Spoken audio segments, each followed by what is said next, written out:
Hola, mis queridos estudiantes de sexto grado. Un saludo para ustedes y para sus familias. En esta oportunidad, su docente Tatiana Almeida les estará explicando la guía número 3 correspondiente al trabajo virtual de esta semana. En esta oportunidad, vamos a darle continuidad al tema de las sustancias puras que trabajamos en la semana pasada, pero en esta oportunidad me voy a enfocar específicamente en los compuestos. Como se los indiqué en la guía, lo primero que vamos a realizar es dirigirnos a nuestro libro de contenidos de Ciencias Naturales en la página 144 y vamos a analizar una información que está ahí contenida.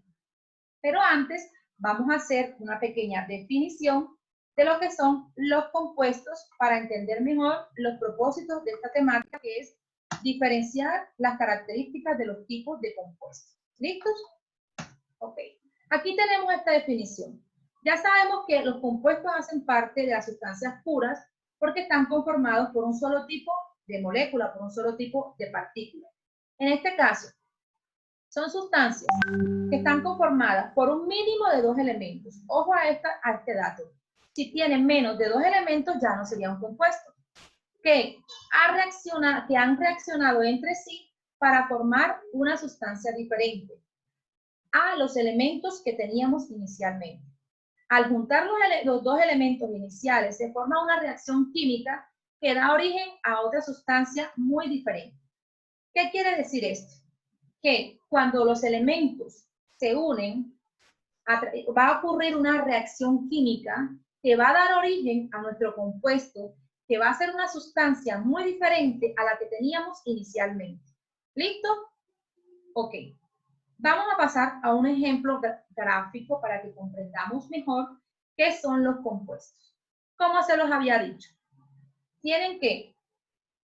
se forman a partir de la unión de 2 o más elementos. En este caso, aquí estamos observando que 2 átomos de hidrógeno se juntan con un átomo de oxígeno, donde aquí va a ocurrir una reacción química que va a dar origen a nuestro compuesto, que es una sustancia muy diferente y que va a tener características y propiedades diferentes a los elementos iniciales. ¿Listo? Entonces, pasamos a nuestro segundo ejemplo. El hierro se une con el sulfuro para dar origen al sulfuro de hierro, donde va a tener también características diferentes.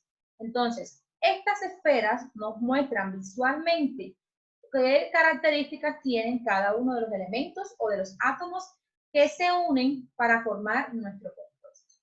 ¿Listo?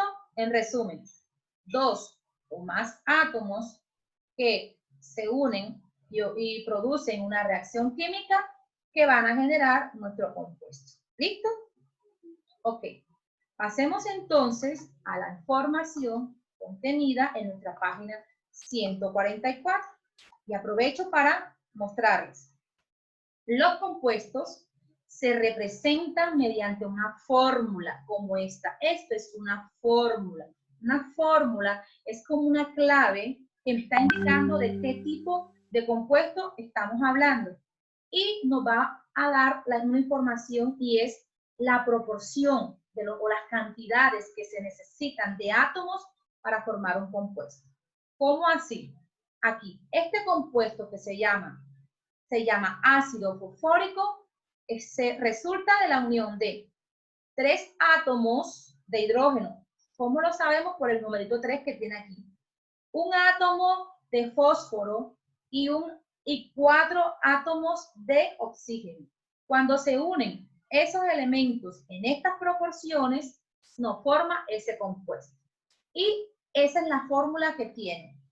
Y cuando yo lo observe en otras oportunidades, ya yo voy a saber que este es el ácido fosfórico. ¿Listo?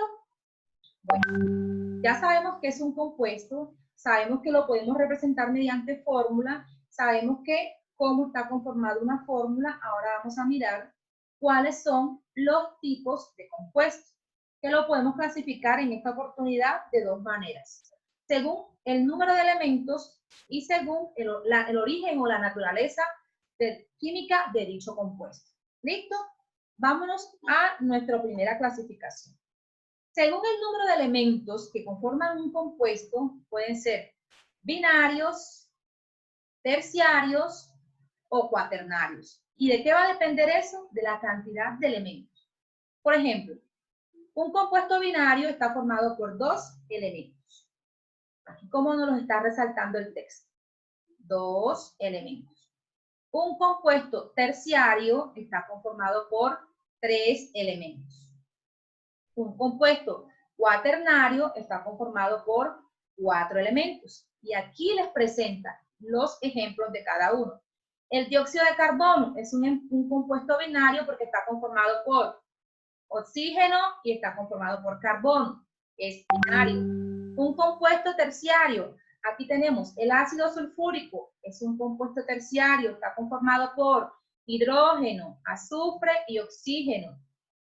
Un compuesto cuaternario es el bicarbonato. El bicarbonato de sodio, aquí está conformado por sodio, hidrógeno, carbono y también el oxígeno. ¿Cuántos elementos hay? 4. ¿En qué proporciones?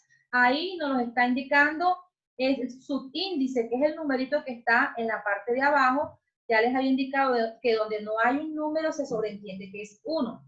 Acuérdense de los símbolos. El sodio es Na. ¿Listo? Entonces, según el número de elementos son binarios, terciarios y cuaternarios. ¿Listo? Ahora vamos a ver según la naturaleza química de los compuestos. Los podemos clasificar en esta oportunidad en 2 grupos, orgánicos o también pueden ser inorgánicos. ¿Y qué características tienen cada uno de estos? Adicionalmente también está otra clasificación que son los organometálicos, que vamos a ver cada una de las características de cada uno de ellos. A ver, ¿qué características tienen los compuestos orgánicos? Pues la característica que tienen es que tienen como base principal 3 elementos, que son el carbono, el hidrógeno y el oxígeno. Por eso se llaman orgánicos. Además dicen que hacen parte de, digamos, de la materia viva, de la materia orgánica, por eso reciben este nombre. Tenemos los compuestos inorgánicos, que se forman por la combinación del resto de los elementos, además de los mencionados anteriormente. ¿Listo? Aquí tenemos unos ejemplos de cada uno. Aquí tenemos la glucosa como ejemplo de compuesto orgánico. Miren que aquí está el oxígeno, el hidrógeno y el carbono, que es su característica principal. Los compuestos inorgánicos, que se forman de la combinación de los demás elementos.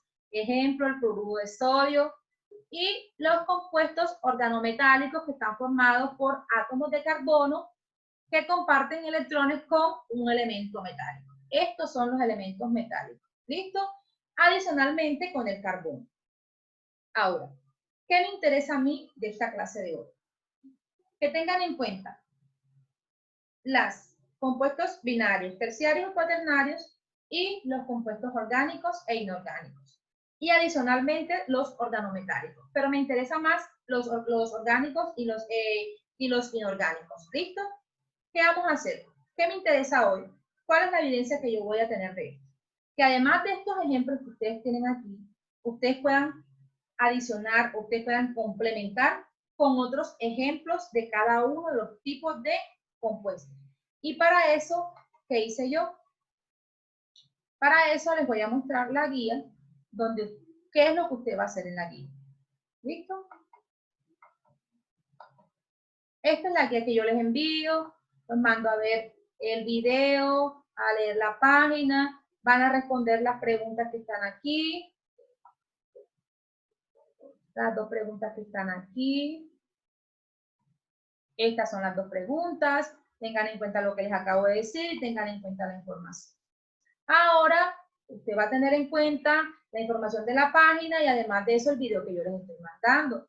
¿Y qué va a hacer usted? Va a llenar estos cuadros que va a escribir en su cuaderno y va a escribir de los compuestos binarios, terciarios y cuaternarios, las características y un ejemplo. Yo prefiero que sea un ejemplo diferente al que está en el libro. Segundo, me va a hacer lo mismo con los compuestos orgánicos y con los compuestos inorgánicos. Los compuestos inorgánicos. Usted me va a hacer lo mismo con los compuestos inorgánicos. ¿Listo? Entonces, adicional a eso, les voy a estar montando en la plataforma un quiz que va a ser la evidencia que voy a tomar yo de esta clase. Entonces, la actividad en el libro tienen que hacerla porque yo al final les voy a pedir la evidencia de las actividades que están trabajadas en los cuadernos o donde usted lo haya trabajado, pero tiene que ser escrito. Y la segunda evidencia que voy a pedir es los quizzes.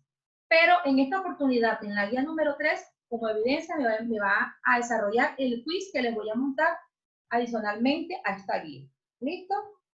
Espero que el tema les haya quedado un poquito claro.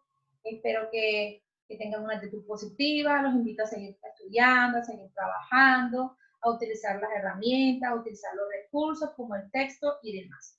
Recuerden que también pueden hacer otras consultas, pueden preguntarme si algo no les quedó claro. Entonces, hasta una nueva oportunidad. Que Dios los bendiga. Los queremos mucho y los esperamos pronto en nuestras aulas de clase. Chao. Saludos a sus familiares.